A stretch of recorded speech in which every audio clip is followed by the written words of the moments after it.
اللہ اکبر کبیرہ. ایک بار بتاتے حضور امین شریعت رحمت اللہ تعالیٰ علیہ پروگرام میں جا رہے تھے, رائے پور سے آپ نے ٹرین پکڑی. جب ٹرین کے اندر حضور امین شریعت رحمت اللہ تعالیٰ علیہ بیٹھے, ایک مقرر اور بھی تھے, ٹکٹ کنفرم نہیں ہوا, انہوں نے پلان بنایا, جو مقرر تھے وہ لوکل ڈبے میں بیٹھ گئے اور حضور امین شریعت کو ریزرویشن ڈبے میں بٹھا دیا کہ ٹی سی آئے گا تو بات کر لیں گے اور ان کو سیٹ پر سلا دیا جائے گا. ان خطیب کا بیان ہے, رات کا وقت ہوا, میں بیٹھا ہوا تھا جنرل ڈبے کے اندر, تبھی میری جب آنکھ کھلی تو میں کیا دیکھتا ہوں, ایک ڈبہ بکس ہے سامان کا, اس پر حضور امین شریعت بیٹھے ہوئے ہیں, راستے میں لوگ کود کود کر کے جا رہے ہیں. کہتے میری تو روح فنا ہو گئی. میں نے کہا حضور آپ یہاں کیسے؟ کہا وہاں پہ ٹی سی آیا تھا, وہ ماننے کے لیے تیار نہیں ہوا, مجھے یہیں پر لا کر کے بٹھا دیا گیا ہے. آج اگر ہم ہو نا ٹرین سے اتر جائیں گے, پروگرام کینسل کر دیں گے, لیکن حضور امین شریعت نے بتایا دین کی راہوں میں جب میرے آقا نے قربانیاں دی ہے تو پھر ہم کون ہوتے ہیں؟ اللہ کے رسول علیہ السلام نے دین کے لیے کیا کیا قربانیاں دی.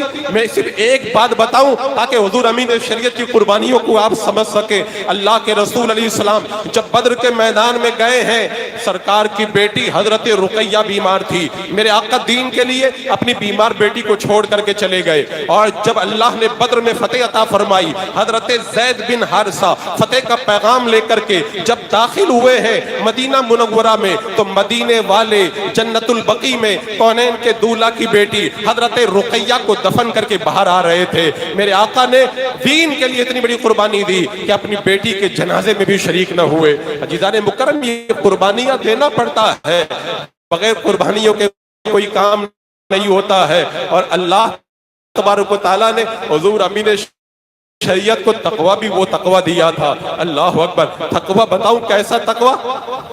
آج تو سب لوگ سمجھتے ہیں, بمبئی کے اندر ایسے واقعات آتے ہیں, کسی امام کی جب مدت پوری ہو جاتی ہے, امام کی چھٹی کی جاتی ہے تو روم خالی نہیں کرتے. کتنے ایسے امام ہیں. حضور امین شریعت 40 سال تک کانکیر کے اندر امامت فرماتے رہے.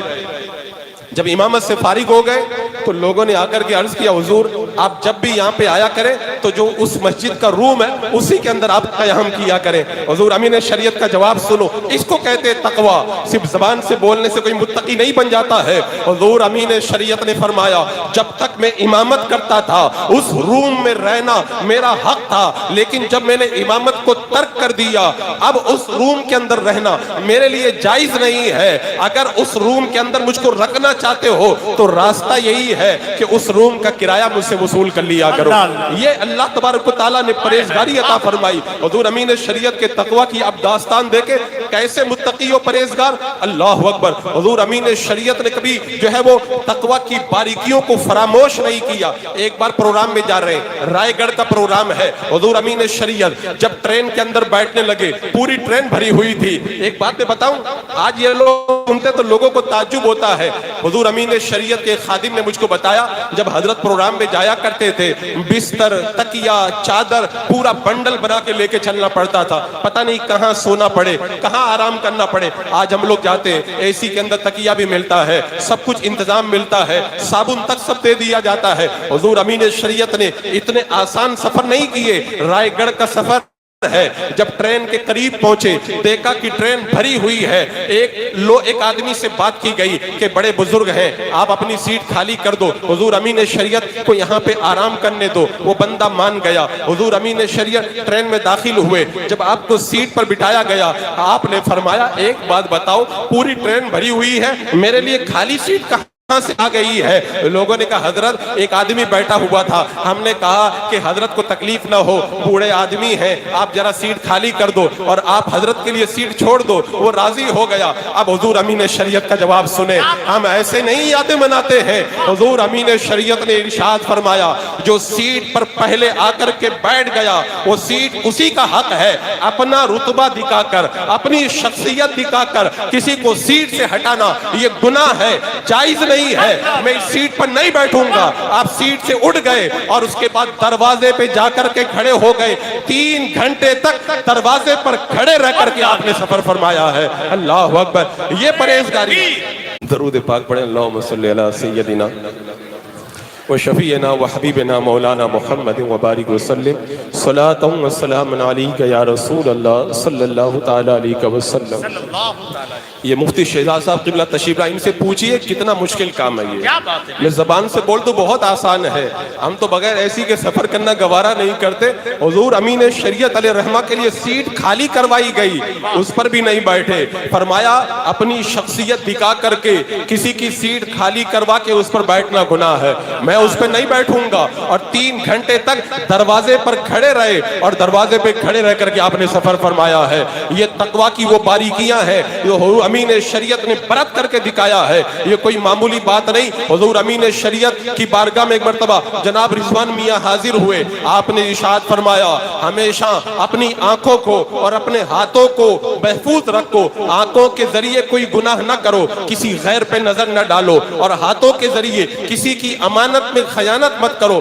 آج میں تقریر کر رہا ہوں، تقریر میں بندہ کچھ بھی بول دیتا ہے، لیکن عمل کرنا یہ کتنا مشکل کام ہے یہ دیکھیں۔ حضور امین شریعت رحمت اللہ تعالی علیہ دھنباد کے پروگرام میں گئے ہیں، جمعہ کا دن ہے، حضور امین شریعت کو غسل فرمانا ہے۔ جب غسل کرنے کا موقع آیا تو کنویں سے پانی لینے کے لیے گئے تاکہ حضور امین شریعت علیہ رحمہ کو غسل کروا دیا جائے۔ حضور امین شریعت کی نظر کنویں کے منڈیر پہ پڑی، دیکھا کہ ایک عورت پانی کھینچ رہی ہے۔ جب پانی لے کر کے حضور امین شریعت کی بارگاہ میں آپ کے خدام آئے، آپ نے پہلا سوال یہی کیا، وہ عورت جو پانی کھینچ رہی تھی کیا وہی پانی تم میرے لیے لے کر کے آئے ہو؟ انہوں نے کہا ہاں ہاں حضور، وہی پانی ہم آپ کے لیے لے کر کے آئے ہیں۔ اللہ اکبر، وہ تقویٰ کا کوئی ہمالہ بول اٹھا۔ حضور امین شریعت نے فرمایا غیر محرم عورت کے ہاتھ سے نکالے ہوئے پانی سے میں غسل کرنا پسند نہیں کرتا۔ کہ اگر بریلی شریف یا کسی اور علاقے کا پروگرام مل رہا ہے اور پروگرام فائنل ہو چکا ہے، لیکن اچانک کہیں دبئی وغیرہ کا پروگرام مل گیا تو یہاں کا پروگرام کینسل کر کے دبئی چلے جائیں گے۔ مجھے کل پتا چلا حضور امین شریعت نے چھوٹی سی محفل کے اندر دعوت قبول فرما لی، بعد میں دبئی سے فون آیا، حضور امین شریعت شری لنکا سے فون آیا، حضور امین شریعت نے فرمایا میں نے چھوٹی محفل کی دعوت کو قبول کر لیا ہے، ان کو میں منع نہیں کر سکتا، اور شری لنکا کا پروگرام آپ نے کینسل نہیں فرمایا۔ آپ کو پتا تھا کہ ہمارا کام دین کا کام کرنا ہے، وہ دبئی میں بھی ہو سکتا ہے اور بریلی شریف کے اندر رہ کر بھی ہو سکتا ہے۔ یہ تقویٰ کی باریکیاں اور یہ استغنا۔ ایک بار حضور امین شریعت رحمت اللہ تعالی علیہ کی بارگاہ میں آپ کے بھائیوں نے خط لکھا کہ حضرت آپ تشریف لائے، مال کا بٹوارہ کرنا ہے۔ آج جب مال کا بٹوارہ ہوتا ہے نا، بھائیوں میں لڑائیاں ہوتی ہیں، حضور امین شریعت نے فرمایا تم بٹوارہ کر لو، میرے آنے کی کوئی ضرورت نہیں ہے، جو میرا حصہ ہو مجھے بتا دینا، اسے میں قبول کر لوں گا۔ اللہ، یہ استغنا حضور امین شریعت رحمت اللہ تعالی علیہ کا استغنا کی یہ نعمتیں اللہ تبارک و تعالی اپنے خاص بندوں کو عطا فرماتا ہے۔ جب میں کانکیر میں گیا، پروگرام کئی گھروں میں میری دعوت ہوئی، مجھے کتنے ایسے گھر ملے۔ ایک گھر میں دعوت کھانے کے لیے گیا، صاحب خانہ نے مجھ کو بتایا آپ جس مکان میں بیٹھے ہوئے ہیں یہ وہی مکان ہے، حضور امین شریعت رحمت اللہ تعالی علیہ اس مکان کے اندر دعوت میں تشریف لائے تھے اور حضرت نے فرمایا یہ مکان آپ کا ہے؟ میں نے کہا حضور میرا مکان نہیں، میں کرائے سے رہتا ہوں۔ حضور امین شریعت نے فرمایا کرائے سے کیوں رہتے ہو؟ کہ حضرت پیسہ نہیں ہے خریدنے کا۔ حضور امین شریعت علیہ رحمہ نے فرمایا پیسہ میں دیتا ہوں، آپ مکان خرید لو اور دھیرے دھیرے کر کے قرض ادا کر دینا۔ حضرت نے مجھے پیسہ دیا، میں نے مکان خرید لیا، آگے میں نے پوچھا نہیں حضرت نے قرضہ واپس لیا تھا کہ نہیں لیا تھا۔ میرا وجدان یہ کہتا ہے جو سخاوت کا دریا مال نکال کر کے رائے مولا میں دے دے پھر واپس کہاں لیا کرتا ہے۔ پھر انہوں نے ایک بات مجھے بتائی، یہاں کانکیر کے اندر کتنے ایسے مکان ہیں جن مکانوں کا خرچہ حضور امین شریعت خود عطا فرمایا کرتے تھے۔ اور تعجب کی بات تو یہ ہے کوئی ایسا ذریعہ آمدنی بھی نظر نہیں آتا تھا۔ میرا وجدان یہ کہتا ہے وہ ذریعہ آمدنی نہیں تھا بلکہ اللہ تبارک و تعالیٰ نے حضور امین شریعت کو دستے غیب عطا فرمایا تھا۔ اللہ اکبر، یہ آپ کی شان استغنا ہے۔ دنیا کے آج بمبئی کے اندر ہم نے دیکھا ہے جو بھی آتا ہے 10-15 سال رکتا ہے، ایک فلیٹ خرید لیتا ہے، وہ سمجھتا ہے میرا بمبئی آنا کامیاب ہو گیا۔ ایک بار میں ایک جگہ پروگرام میں گیا, مجھ سے پوچھنے لگے کہ بمبئی میں آپ کا فلیٹ ہے؟ میں نے کہا نہیں ہے. کہا کتنے دنوں سے رہ رہے ہو؟ میں نے کہا 21 سال ہو گئے. بولے بمبئی میں لوگ 10 سال میں فلیٹ خرید لیتے ہیں. تو ان کا کہنے کا مطلب تھا آپ کامیاب نہیں ہے. بمبئی میں کامیاب ہوا ہے جو فلیٹ خرید لے. آؤ میں آپ کو بتاتا ہوں فلیٹ خریدنا کامیابی نہیں ہے. حضور امین شریعت رحمت اللہ تعالی علیہ 40 سال تک کانکیر کے اندر امامت فرماتے رہے. آپ کا کوئی ذاتی مکان نہیں تھا. لوگوں نے مشورہ کیا, مشورہ کرنے کے بعد میں چھوٹی سی آپ کی قیام کا بنا دی. عرض کیا حضور آپ کہیں تو اس کو شاندار بنا دے. کہا نہیں کوئی شاندار بنانے کی ضرورت نہیں ہے. حضور امین شریعت رحمت اللہ تعالی علیہ حج کے لیے تشریف لے گئے. لوگوں نے شاندار آپ کا مکان بنا کے تیار کر دیا قیام گاہ کو. جب آپ واپس پلٹ کر کے آئے, اگر میرا ٹوٹا پھوٹا مکان ہو اور اس کو کوئی لیگزری روم بنا دے, میں جب روم میں جاؤں گا تو خوشی سے میرا چہرہ کھل اٹھے گا, کھل اٹھے گا اور میں دعائیں دینے لگ جاؤں گا. حضور امین شریعت رحمت اللہ تعالی علیہ اس شاندار قیام گاہ میں جب داخل ہوئے تو آپ کے چہرے پہ خوشی نہیں تھی. آپ نے واہ واہ نہیں کہا. جیسے ہی مکان کے اندر قدم رکھا کہ استغفر اللہ ربی من کل ذنب واتوب بولے, آپ کے چہرے پر ناگواری کے آثار ظاہر ہوئے اور زبان حال سے بتا دیا اللہ والوں کو یہ لگزری روم نہیں چاہیے, وہ کٹیا میں رہ کر بھی دین کا کام کر سکتے ہیں. اللہ اکبر. یہ شان استغنا اللہ تبارک و تعالیٰ نے حضور امین شریعت کو عطا فرمائی. ان کی شان استغنا کا کیا کہنا. اور پھر شریعت مطہرہ کے معاملے کے اندر حضور امین شریعت کسی کی روح رعایت نہیں کرتے, کلمہ حق ڈنکے کی چوٹ پہ بیان کرتے. ایک بار ایک جگہ دعوت میں آپ تشریف لے گئے اور یہ چیز خاندانی ہے. یہ جو چیز میں بتا رہا ہوں یہ خاندانی ہے. اعلیٰ حضرت امام اہل سنت رحمت اللہ تعالی علیہ فرماتے ہیں میں نے دشمن رسول کی نفرت اپنی اولاد اور اپنے بچوں کو گھٹی کے اندر پلا دی ہے. اور شاہ ابو الحسین نوری رحمت اللہ تعالی علیہ فرماتے دین کے معاملے میں اتنے مضبوط رہو کہ جو دوسرے دیکھے تو دیکھ کر کے تمہیں متعصب سمجھے, کیونکہ دین کے کام کے اندر سخت رہنا یہ ناپسندیدہ نہیں بلکہ پسندیدہ ہے, بلکہ یہ پسندیدہ ہے. اب حضور امین شریعت کو دیکھے ایک بار آپ تشریف لے گئے ایک دعوت کے اندر, جب کھانا لگانے کے لیے آپ کی بارگاہ میں عرض کیا گیا, حضرت نے منع فرما دیا. کہا تمہارے گھر میں کوئی دیوبندی تو نہیں رہتا ہے؟ کہا کوئی نہیں ہے. کوئی بد مذہب نہیں ہے؟ کہا کوئی بد مذہب نہیں ہے. کہا حضور کھانا لگا دے؟ کہا نہیں کھانا نہیں لگانے کا. فرمائے جا کے تحقیق کرو تمہارے گھر میں کوئی بد عقیدہ تو نہیں ہے. جب صاحب خانہ نے پتہ لگایا تو معلوم یہ ہوا کہ صاحب خانہ کی بیوی کے کچھ عقائد کے اندر بگاڑ تھا. حضور امین شریعت کی بارگاہ میں آ کر کے عرض کیا گیا, توبہ کروائی, سنی صحیح العقیدہ بنایا, کہا اب لا کر کے کھانا لگا دیا جائے. اللہ اکبر. اسی لیے آپ نے فرمایا تھا ایمان اور کفر کا اتحاد نہیں ہو سکتا, حق اور باطل کا اتحاد نہیں ہو سکتا, نور اور ظلمت کا اتحاد نہیں ہو سکتا. اگر اتحاد ہوگا تو حق اور حق کا ہوگا, مومن اور مومن کا ہوگا, خوش عقیدہ اور خوش عقیدہ کا ہوگا, اہل حق اور اہل حق کا اتحاد ہوگا. کہا بھی اور وقت آیا تو کر کے دکھایا بھی, کر کے دکھایا بھی. آج تو ذرا حالات بدلتے لوگ ڈلمل ہو جاتے, اب پتہ نہیں کیا ہو جائے گا, فلاں کی حکومت آ گئی اب کیا ہو جائے گا. میں کہتا ہوں کچھ نہیں ہوگا, وہی ہوگا جو اللہ کی مرضی ہوگی, کیونکہ کونین کے دولہ صلی اللہ تعالی علیہ وسلم نے ارشاد فرمایا اللہ رب قدیر نے تمہارے مقدر میں جتنا نفع لکھ دیا ہے ساری دنیا مل کر کے اگر ایک ذرہ بھی اس میں اضافہ کرنا چاہے اضافہ نہیں کر سکتی ہے. اور اللہ تبارک و تعالیٰ نے تمہارے مقدر میں جتنا نقصان لکھ دیا ہے ساری دنیا مل کر کے اگر اس سے ایک ذرہ کم کرنا چاہے تو کم نہیں کر سکتی. ہوگا وہی جو منظور خدا ہوگا, منظور خدا ہوگا. حضور امین شریعت کو پتا تھا دین کے معاملے میں کوئی کوتاہی نہیں برداشت کی جائے گی. ارے اس آقا کے امتی ہے جس آقا کی بارگاہ میں ابو طالب کے ہاں جب آئے تھے مکہ کے سردار آ کر کے کہا تھا اپنے بھتیجوں کو سمجھا دو ہمارے بتوں کو برا نہ کہے, یعنی حق اور باطل کو ملا دیا جائے. ابو طالب نے میرے آقا علیہ السلام کو بلایا اور بلانے کے بعد میں کہا بھتیجے میں بوڑھا ہو چکا ہوں, ان سب کا مقابلہ کرنا میرے بس کی بات نہیں ہے, اب ان کے بتوں کو آپ برا نہ کہا کریں. کونین کے دولہ صلی اللہ تعالی علیہ وسلم نے فرمایا چچا اگر یہ میرے ایک ہاتھ میں سورج اور دوسرے ہاتھ میں چاند لا کر کے رکھ دے آپ کا بھتیجا دین حق کی تبلیغ سے باز نہیں آئے گا، اللہ اپنے دین کو غالب کرے گا، یا اللہ کی راہ میں اپنی جان قربان کر دوں گا۔ کونین کے دولہ جس کے قدموں کی دھول کے برابر ساری کائنات نہیں ہو سکتی، جب انہوں نے کبھی باطل سے سمجھوتا نہ کیا تو اس آقا کے سچے امتی باطل سے سمجھوتا کیسے کر سکتے ہیں؟ اسی لیے حضور امین شریعت رحمت اللہ تعالیٰ علیہ نے ہر موقع پر مسلک اعلیٰ حضرت کا علم بلند کیا، چاہے کوئی بھی سرزمین ہو۔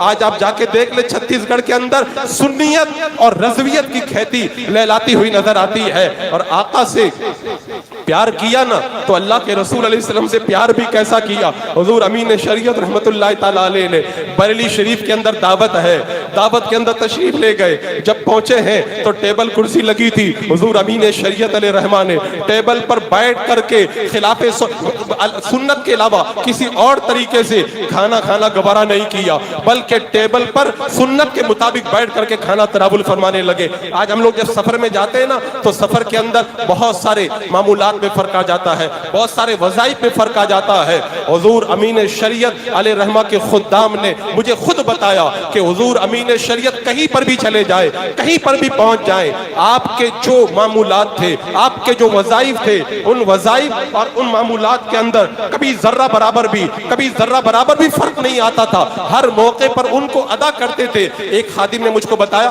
حضور امین شریعت علیہ رحمہ جب پہنچتے تھے کسی پروگرام کے اندر تو 2 رکعت نماز پڑھتے۔ میں نے عرض کیا حضور آپ نماز کیوں پڑھتے ہیں؟ فرمایا اللہ نے قرآن میں فرمایا ہے صبر اور نماز سے مدد طلب کرو، اس لیے میں نماز پڑھ لیتا ہوں۔ خادم کہنے لگے حضرت کا کچھ اور طریقہ تھا، لیکن حضرت نے اپنے معمولات کو اس انداز کے اندر چھپا کر کے بیان فرمایا۔ عزیزان مکرم، آج ایسی ہستی کا عرس منانے کے لیے ہم لوگ یہاں پر جمع ہوئے جن کے قدم قدم سے نور پھوٹتا ہے۔ آج آپ دیکھ لیں پورا ہندوستان جگہ جگہ وہابیت اور نام نیاد محلائیت وغیرہ پنپتی چلی جا رہی ہے، لیکن ایک مرد قلندر نے پورے علاقہ چھتیس گڑھ اور ایم پی کو ایسا وہابیت سے بچا کر کے رکھا کہ اس کی مثال ہندوستان کے اندر کم ہی نظر آتی ہے۔ اور آپ جا کر کے دیکھیں کسی باطل کو وہاں پر حضور امین شریعت رحمت اللہ تعالیٰ علیہ نے گھسنے نہیں دیا۔ اللہ تبارک و تعالیٰ نے وہ میں نے شروع میں بتایا تھا نا، یہ وہ یقین ہوتا ہے، بندے میں جب یقین پیدا ہو جائے نا تو وہ کام کرتا ہے۔ ہمارے اندر یقین نہیں ہے، ہم ذرا سی باتوں کے اندر ادھر ادھر ہونا شروع ہو جاتے۔ اللہ تبارک و تعالیٰ نے حضور امین شریعت کو وہ یقین دیا تھا۔ جب مسلک اعلیٰ حضرت کے خلاف آوازیں اٹھنے لگی، مسلک اعلیٰ حضرت کے خلاف لوگوں نے کچھ بولنا شروع کیا، تو اس موقع پر حضور امین شریعت کی جو للکار تھی، آپ کے مضامین کو پڑھ کر کے دیکھیں ایسا لگتا ہے جیسے حضور امین شریعت کی زبان سے اعلیٰ حضرت کے فیض کا دریا جاری ہو رہا ہے۔ اللہ اکبر۔ لوگوں نے مسلک کو ہلکے میں لینا شروع کر دیا، بولے مسلک تو 4 تھے، یہ 5واں کہاں سے آ گیا؟ حضور امین شریعت کی تحریروں کو پڑھے، آپ نے کس انداز کے اندر بتایا۔ اگر قرآن پڑھا ہے، قرآن پڑھ کر کے دیکھ لو، اللہ رب قدیر قرآن پاک میں کیا فرماتا ہے؟ اہدنا الصراط المستقیم، صراط مستقیم پہ چلنے کی دعا کرو۔ صراط مستقیم بتایا کس کا راستہ ہے؟ انعم اللہ علیہم من النبیین والصدیقین والشہداء والصالحین۔ اس آیت کریمہ میں رب نے 4 لوگوں کے راستے کو صراط مستقیم کہا، ان 4 میں سے چوتھے کون ہیں؟ نیک لوگ۔ حضور امین شریعت نے بتا دیا کیا اعلیٰ حضرت نیک نہیں ہے؟ اللہ تبارک و تعالیٰ نیک لوگوں کے راستے پہ چلنے کا حکم دیتا ہے، کیا اعلیٰ حضرت نیک نہیں؟ اعلیٰ حضرت تو اتنے نیک ہیں، اتنے نیک ہیں۔ اللہ اکبر۔ شاہ محمد خان بڑھاپے کے عالم میں اعلیٰ حضرت دربار میں جھاڑو دے رہے ہیں، آ کر کے سید قنات علی نے جھاڑو کو پکڑ لیا اور کہا کہ آپ جھاڑو نہ دیں۔ انہوں نے کہا مجھے جھاڑو دینے تو، کہا کیوں؟ کہا لوگ بڑھاپے میں نیک بن جاتے ہیں، میں نے امام احمد رضا کو بچپن میں نیک دیکھا، میں نے امام احمد رضا کو جوانی میں نیک دیکھا، اور ان کو بڑھاپے میں بھی میں نیک دیکھ رہا ہوں۔ اور اسی لیے حضور امین شریعت کو جب آپ کے والد محترم نے حضور مفتی اعظم ہند سے مرید کروایا، لوگوں نے کہا اور بھی تو پیر تھے، حضور مفتی اعظم ہند سے مرید کیوں کروایا؟ کہا سنو، میں نے مصطفیٰ رضا کو بچپن میں بھی نیک دیکھا، جوانی میں بھی نیک دیکھا، اور بڑھاپے میں بھی میں نے ان کو نیک دیکھا ہے۔ اللہ اکبر۔ اسی لیے علامہ ضیاء الدین مدنی رحمت اللہ تعالیٰ علیہ نے کہا تھا، ہم لوگ جب پیلی بھیت میں پڑھتے تھے ہر جمعرات کو اعلیٰ حضرت کی بارگاہ میں حاضری دینے آیا کرتے تھے، کہتے ہیں کہ جب آتے تھے اعلیٰ حضرت کا دیدار کرتے تھے. ایک بات بتاؤں, حضور مودی اعظم پاکستان نے فرمایا تھا اگر کوئی میری زندگی کی ساری نیکیاں لے لے, ایک نیکی مجھ کو دے دے. جس نے اعلیٰ حضرت کو 1 منٹ دیکھا ہے وہ ایک نیکی دے دے, زندگی کی ساری نیکیاں دینے کے لیے تیار ہو. اب وہ کہتے ہیں ہر جمعرات کو دیدار کرتے تھے. حضور مفتی اعظم ہند 3 سال کے تھے, اس عمر میں ہم نے دیکھا تقویٰ کے پہاڑ تھے. آج جو کہا جاتا ہے حضور امین شریعت, ہم شبیہ مفتی اعظم, ہم شبیہ مفتی اعظم کا مطلب کیا ہوا؟ 2 مطلب ہے. ایک مطلب تو یہ ہے حضور مفتی اعظم ہند کے اخلاق کی تصویر, حضور مفتی اعظم ہند کی روحانیت کی تصویر, حضور مفتی اعظم ہند کے علم کی تصویر امین شریعت, حضور مفتی اعظم ہند کی عادات و اطوار کی تصویر حضور مفتی اعظم ہند کی یہ تصویر ہے. اسی لیے ان کو ہم شبیہ مفتی اعظم کہا جاتا ہے. ایک معنی تو یہ ہے, اور دوسرا معنی یہ ہے حضور مفتی اعظم ہند رحمت اللہ تعالی علیہ نے اپنی شبی حضور امین شریعت پہ ڈال دی تھی. اور اللہ کا ولی اگر چاہے تو اپنی شبی کسی پر بھی ڈال سکتا ہے. اس طرح کے بہت سارے واقعات موجود ہیں. میں نے عرس مفتی اعظم ہند کے موقع پہ بتایا تھا, حضرت خواجہ باقی باللہ کے مکان کے اندر رات کے وقت میں جب مہمان آئے, حضرت خواجہ باقی باللہ کو ان کی ضیافت کی جب فکر ہوئی تو آپ کا نان بھائی آیا, آ کر کے کہنے لگا حضور میں کھانا بناؤں گا, آپ کے مہمانوں کو کھلاؤں گا. کھانا بنایا, مہمانوں کو کھلایا. حضرت خواجہ باقی باللہ خوش ہو گئے, قریب بلایا اور بلا کر کے کہا بولو کیا مانگتے ہو, جو مانگتے ہو وہ دیا جائے گا. انہوں نے کہا حضور اور کچھ نہیں چاہیے, بس مجھے اپنی طرح بنا دے. کہا یہ تیرے بس کی بات نہیں ہے, ہاتھی کی خوراک چیونٹی کو نہیں دی جاتی ہے. کہا حضور مجھے تو کچھ نہیں چاہیے, مجھے تو یہی چاہیے, اپنی طرح بنا دیجئے. حضرت خواجہ باقی باللہ کا دریائے رحمت جوش میں آیا, نان بائی روٹی بنانے والے کو قریب بلایا, اپنے سینے سے لگایا اور لگا کے جدا کیا. جب باہر نکل کر کے آئے تو پتہ لگانا مشکل ہو گیا باقی باللہ کون ہے اور نان بائی کون ہے. حضرت خواجہ باقی باللہ. نعرہ رسالت, نعرہ غوثیت, مسلک اعلیٰ حضرت, عرس امین شریعت, استاذ الاساتذہ, استاذ العلماء حضرت علامہ شاہ مفتی قاضی شہید عالم صاحب قبلہ کی آمد منبر رسول پر ہو چکی ہے. حضرات یہ وہ ہستیاں ہیں جن کی شانیں بیان کرو تو بیان کرتے چلے جاؤ. میں دیکھ رہا ہوں وقت بڑی تیزی کے ساتھ سمٹ گیا ہے. میں نے حضور امین شریعت علیہ رحمہ کی زندگی کے کئی گوشوں کو تجزیاتی طور پر کئی جو ہے وہ تقسیم کی تھی, اور میں نے سوچا تھا ایک ایک پر گفتگو کروں گا. مجھے لگتا ہے ابھی آدھے اجزا ہی پہ گفتگو ہو پائی ہے اور وقت سمٹ گیا. انشاءاللہ پھر کبھی وقت ملا تو حضور امین شریعت علیہ رحمہ کی حیات طیبہ پر گفتگو ہوگی. یہ وہ ہستیاں ہیں, بس میں اخیر میں یہ کہتا ہوں یہ ہمارے لیے ذریعہ نجات ہے. وہ حدیث پاک میں آتا ہے نا کہ قیامت کے دن جب جہنمیوں کی صف لگی ہوگی, جنتی گزرے گا اور جہنمی کہے گا میں نے تو یہ پانی دیا تھا, یہ دیا تھا, وہ دیا تھا. وہ جنتی اللہ کی بارگاہ میں شفاعت کروائے گا اور جہنمی کو جنت میں لے کے چلا جائے گا. تو کل قیامت کے دن اگر شامت اعمال کی بنیاد پر اگر ہم گرفتار عذاب ہوئے اور جہنم کا پروانہ اگر ہم کو دیا گیا, اس وقت اگر کوئی جنتی ہمیں بچانے آئے گا, سرکار غوث پاک کی بارگاہ میں عریضہ رکھیں گے, اعلیٰ حضرت کی بارگاہ میں عریضہ رکھیں گے, مفتی اعظم ہند حضور تاج الشریعہ کی بارگاہ میں عریضہ رکھیں گے, حضور امین شریعت کی بارگاہ میں عرض کریں گے, یہ اپنے غلاموں کو پکڑیں گے اور پکڑ کے جنت کے اندر لے جائیں گے. عزیزان مکرم, ان ہستیوں کی یاد منانے کا مقصد یہی ہے, یہی مقصد ہے. وہ جو رب نے فرمایا نا کہ وقد کانت لکم, حضرت ابراہیم علیہ السلام کے بارے میں فرمایا قد کانت لکم اسوۃ حسنۃ فی ابراہیم والذین معہ. ان کی زندگی کے اندر بہترین نمونہ ابراہیم علیہ السلام اور ان کے ساتھیوں کی. نمونہ کا مطلب کیا ہے؟ جن راہوں پہ یہ چلے تھے ان راہوں پہ ہم بھی چلے. نہ کتابوں سے, نہ واحظوں سے, نظر سے پیدا دین ہوتا ہے, بزرگوں کی نظر سے پیدا. استغفر اللہ ربی من کل ذنب واتوب الیہ. السلام علیکم ورحمۃ اللہ.